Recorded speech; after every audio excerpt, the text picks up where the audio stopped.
In just a moment, X minus 1. But first... Now, there's a melody you'll recognize, opus number 1 in the inimitable Dorsey style. Then there'll be lots more of your favorite tunes, old and new, on NBC Bandstand all this week. The Dorsey brothers will appear in person, and you'll also enjoy some of the sweetest music this side of heaven by Guy Lombardo and the Royal Canadians. Wayne King and Freddie Martin come along, too, together with bright personalities like Bert Parks and Johnny Mercer. It's wonderful live music weekday mornings with NBC Bandstand. Now stay tuned for X minus 1 on NBC.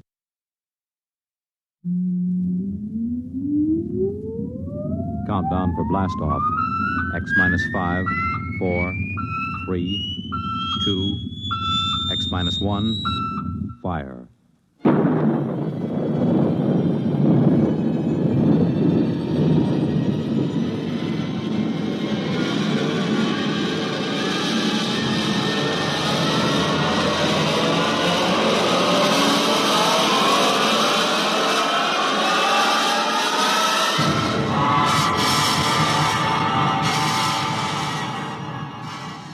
From the far horizons of the unknown come transcribed tales of new dimensions in time and space.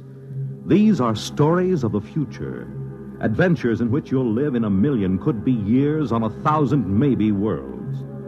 The National Broadcasting Company, in cooperation with Galaxy Science Fiction Magazine, presents X minus 1.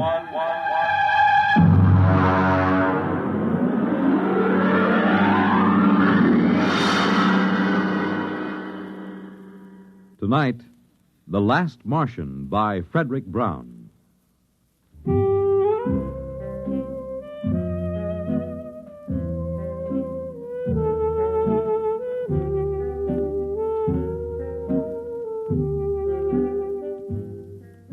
It was like any evening, but duller than most. I was back in the city room. I'd just covered a boring banquet, and the food had been so bad that I felt cheated, even though it cost me nothing.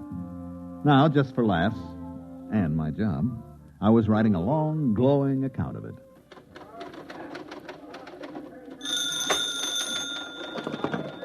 City desk, Corrigan. Yeah? You what? Mm-hmm. Yeah, sure, why not? Okay, Bonnie. Yeah. Bill. Yeah? You finished typing that banquet story yet? Finish it, huh? 30. Okay. You know Barney Welch, don't you? Barney's bar? Of course I know him. I know you know him. It's just a rhetorical question. What about him? He just phoned. So? He's got a guy down there. Who? Claims to be from Mars. What, is he drunk or raving or both? Barney doesn't know, but he said there might be a gag story if you want to come over and talk to the guy. Drinks on the expense account? Yeah. You got a deal.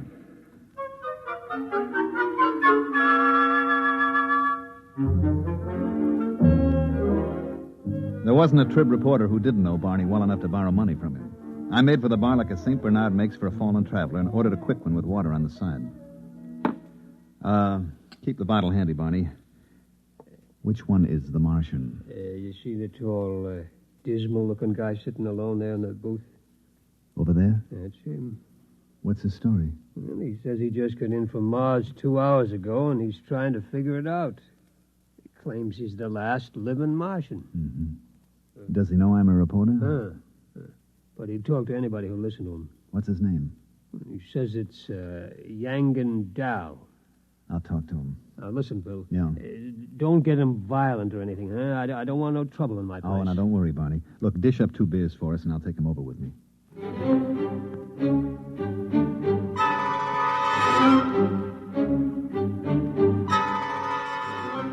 Barney drew 2 beers and cut off the heads.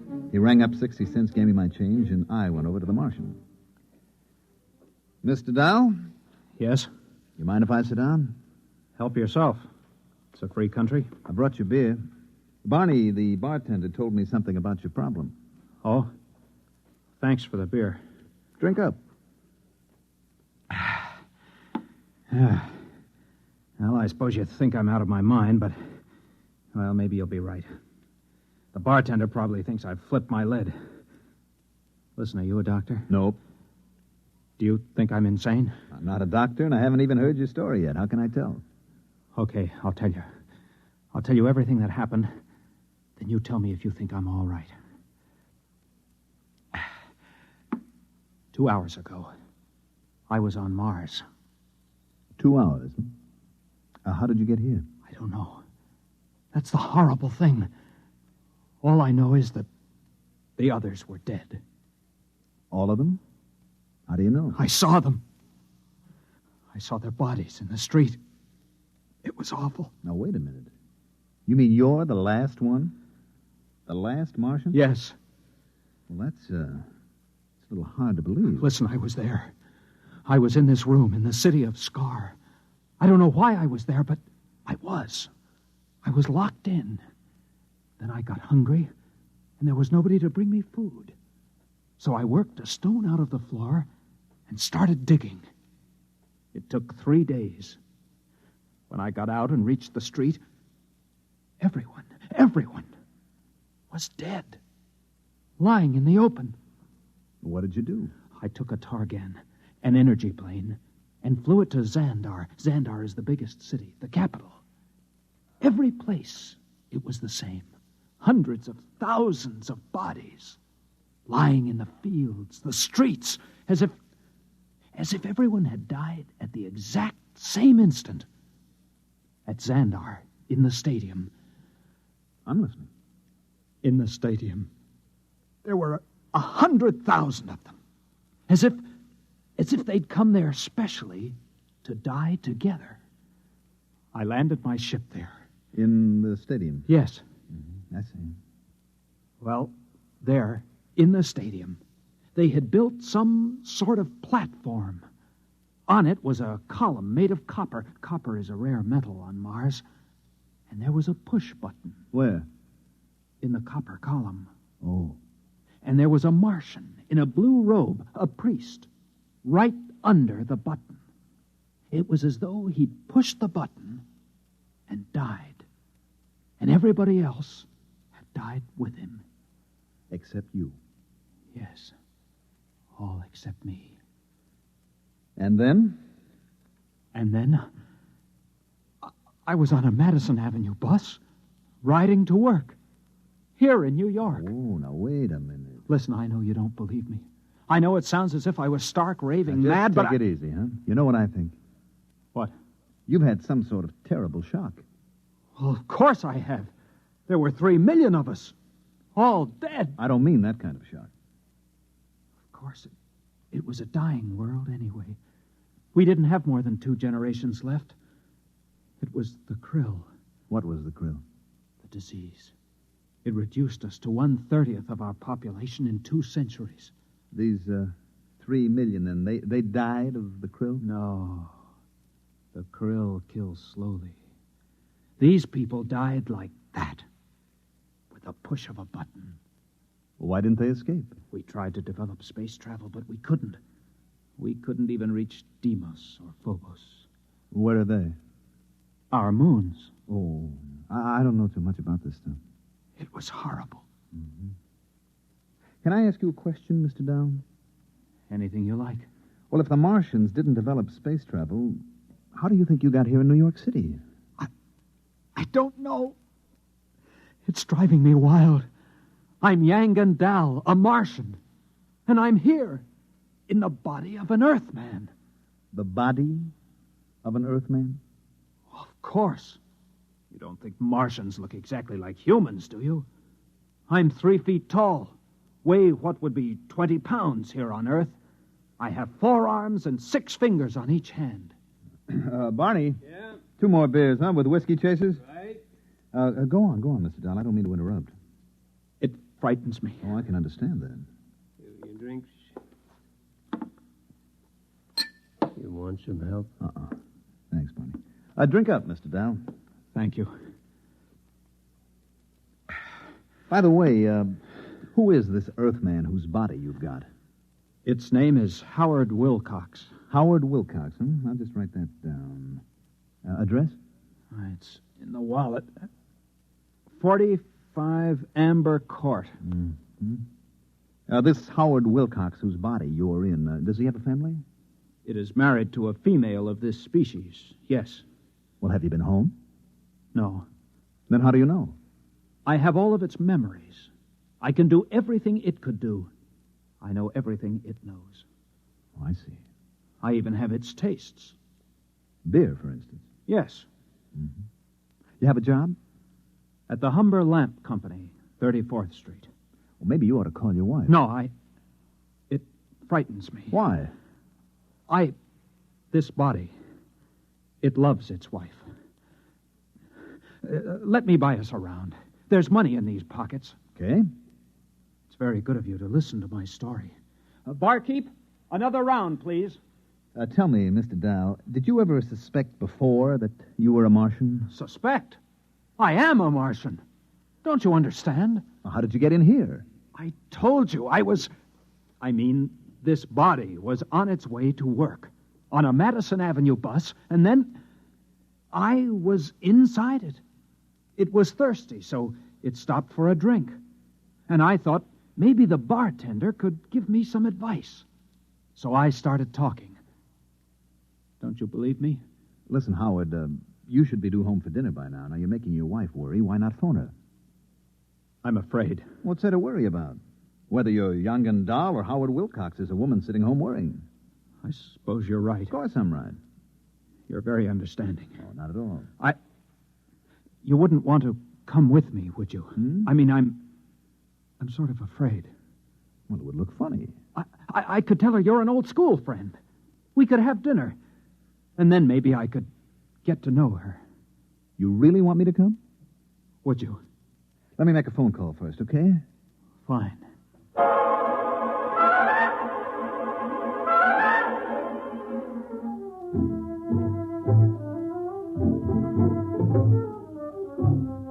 I rang up the Tribune and got Cargan at the city desk.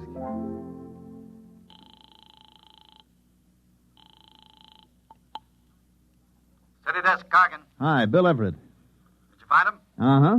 Well, There's something strange about this guy. you think he's insane? I don't know. What do you mean you don't know? Is he or isn't he? Well, he's got the whole story so perfectly organized, he might even convince somebody it's true. He remembers every detail. What do you figure you're going to do? Well, I'm going home with him. I'm going to meet his wife and observe them. How many drinks have you had? Oh, I'm sober. Don't worry. Me worry. Look, maybe you better come back here and I'll let Vincent handle this stuff. No, that isn't necessary. Just let me tag along a while. Okay. But if you want help, yell and I'll send Vincent. I will. Don't worry. What's this guy's name? Howard Wilcox. Address. 45 Amber Court. Okay. Oh, and Bill, Yes? just remember one thing. What's that? You could be playing with dynamite. Watch your step.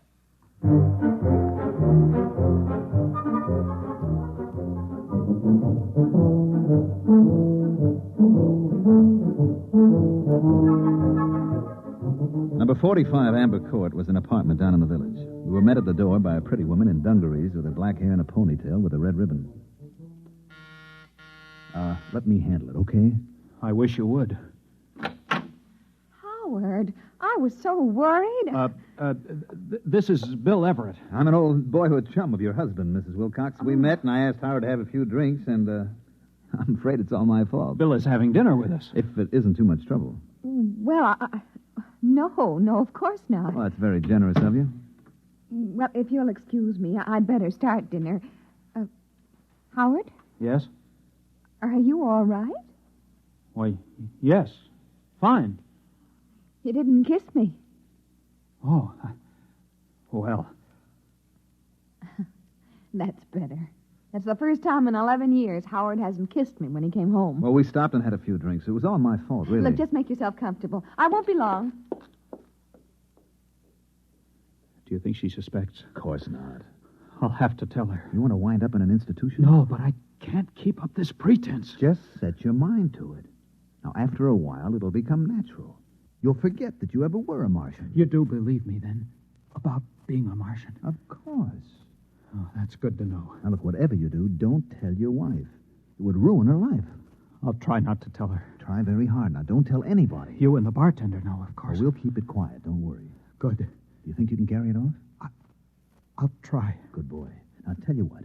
If you get into any kind of trouble, I mean, if you just have to talk to somebody about it, give me a call, Here, at this number. Now, if I'm not in, you leave a message with my boss. His name is Cargan. Cargan. You promise? I promise. Fine. You're very kind. This body... I've never met anybody so kind here on Earth. Forget it. Well, what have you two been discussing so secretly? Just business. Oh, I'm sorry about being late, dear. Well, you might have phoned. After all, you were only a few blocks from the house. It isn't as if you were on Mars or someplace.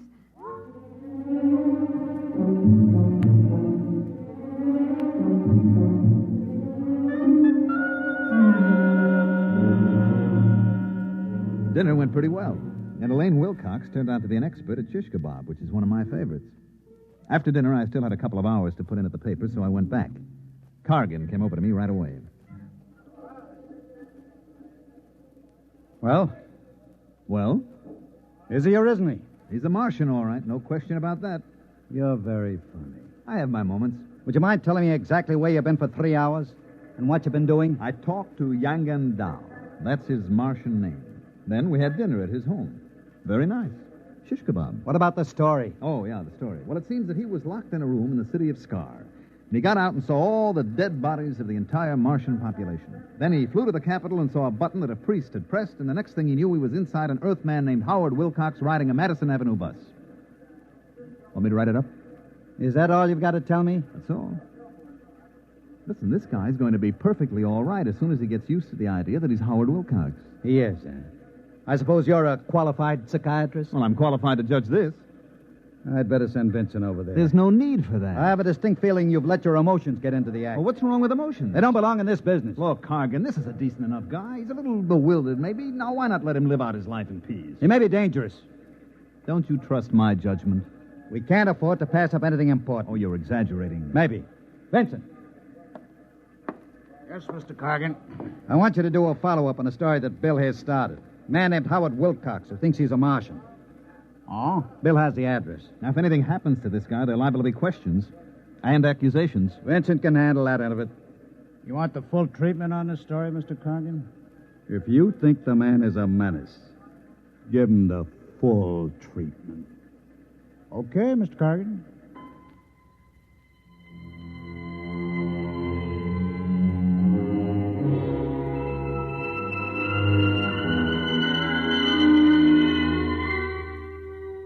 I gave Vincent the address, feeling like a murderer, and then I beat it to the nearest phone booth and called Howard Wilcox's home. His wife, Elaine, answered.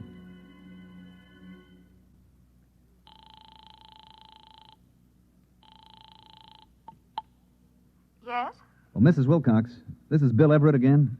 Oh, did you forget something? No, I have something to tell you, and it may sound a little weird, but bear with me. Oh, what is it?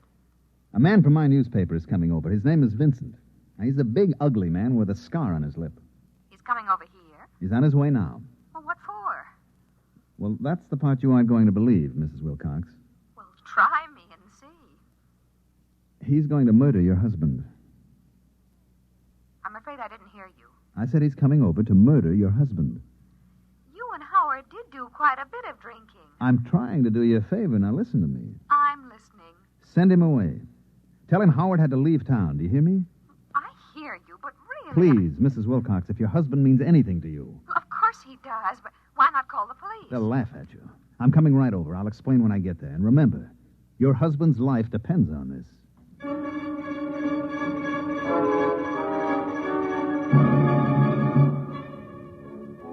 I didn't know whether I'd convinced her or not. It all sounded so terribly melodramatic. Anyway, I hopped into a cab and told him to use a heavy foot on the gas pedal, and about 15 minutes later, I arrived at 45 Amber Court.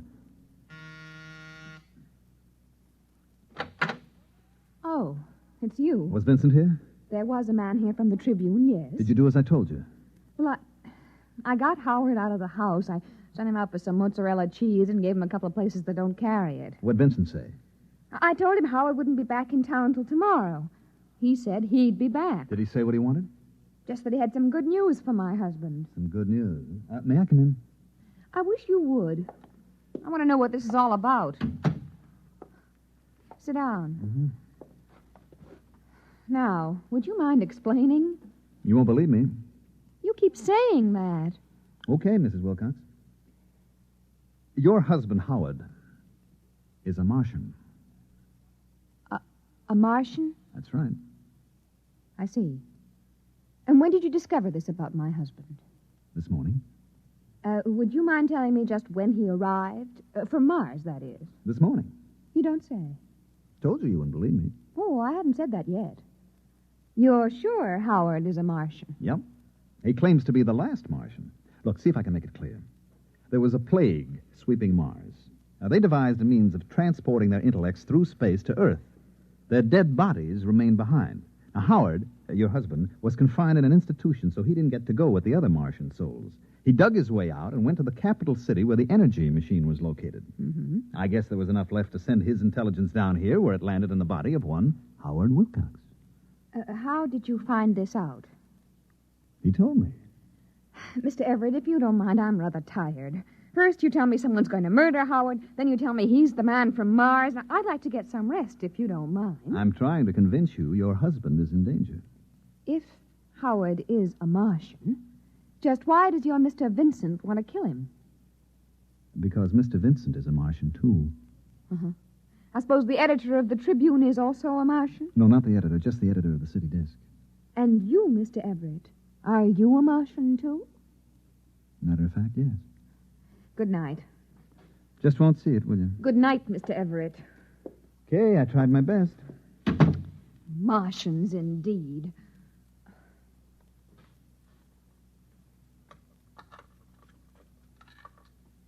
Oh, Howard, thank heavens. I couldn't get the mozzarella. It doesn't matter. Tell me, Howard, are you a Martian? Why, yes. How did you know? Oh, woman's intuition. It's terribly late, dear. Let's turn in. No, not yet. I want to know how you knew I was a Martian. Howard, please, I've had just about enough of this nonsense today. It isn't nonsense to me. Only this morning I was Yang Gandal, a Martian. Now I'm in the body of your husband. Is this a joke you and your friend Mr. Everett invented to torture me? Because if it is... It isn't a joke. It's the truth. Howard, I just can't stand much more of this. I'm beginning to wonder if it's me.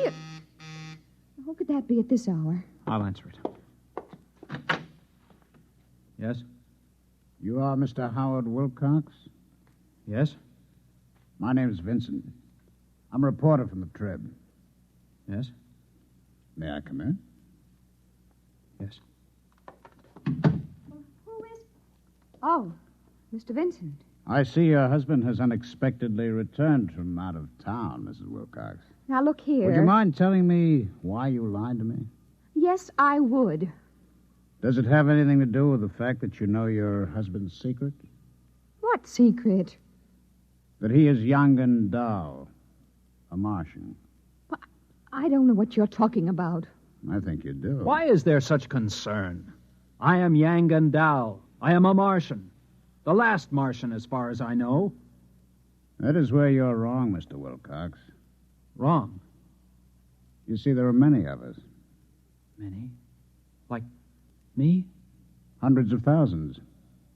We were teleported to Earth during the Great Migration and found ourselves, like you, inside human beings. But then I'm not alone. You do understand my position. Perfectly. I can establish contact. We can remember our old home. Unfortunately, no.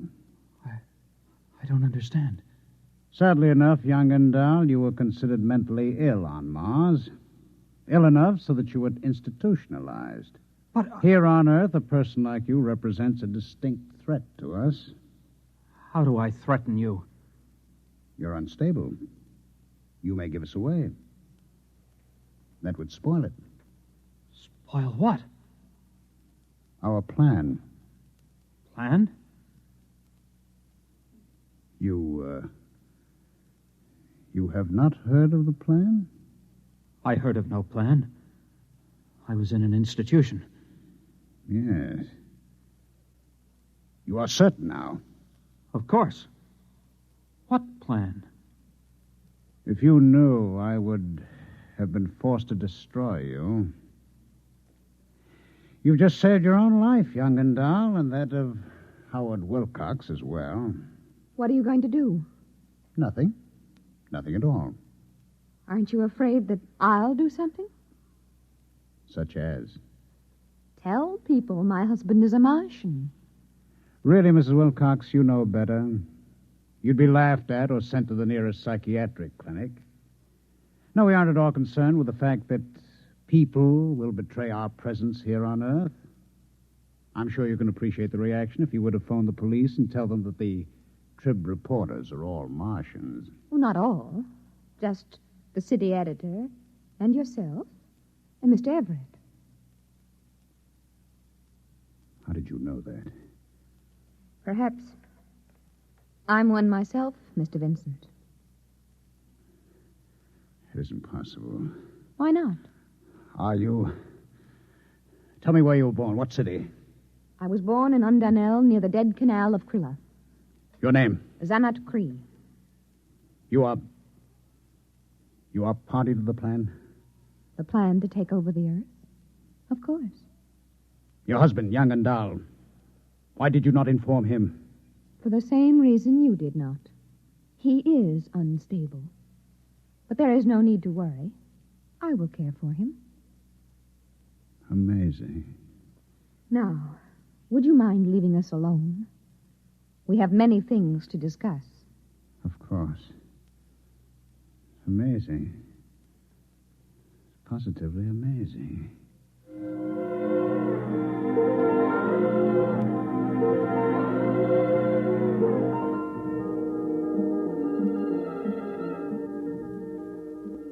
I was standing in Barney's bar having a double scotch on the rocks when Vincent came in looking like a man who spent the last 3 hours in a KitchenAid mixer with the dial on Fluffy. He came over and ordered without so much as a look at me. Here it is, Mr. Vincent. Thanks. You okay? Sure. By the way, did you fellas take care of that crackpot who was in here this afternoon, the one who thought he was a Martian? Sure. Just a drunk, huh? Yeah, that's right. Wouldn't you say so, Bill? Oh, definitely. Well, here's to you, Barney. Sometimes you can't tell the Martians from the Earthmen. You know? It's getting to be that way, Mr. Vincent. Right, Bill? That's right, Barney. Integration. That's what it is.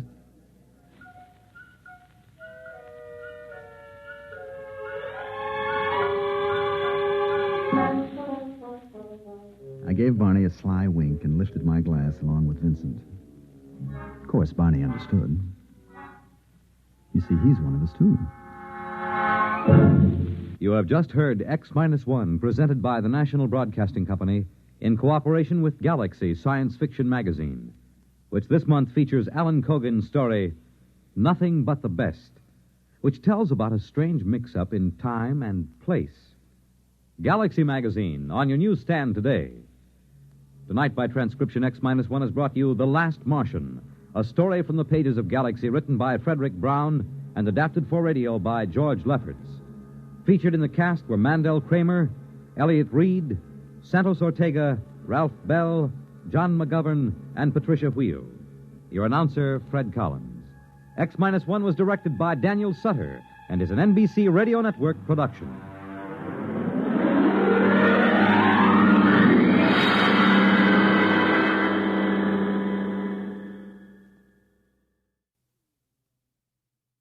Go to the conventions with NBC Radio beginning Monday, August 13th.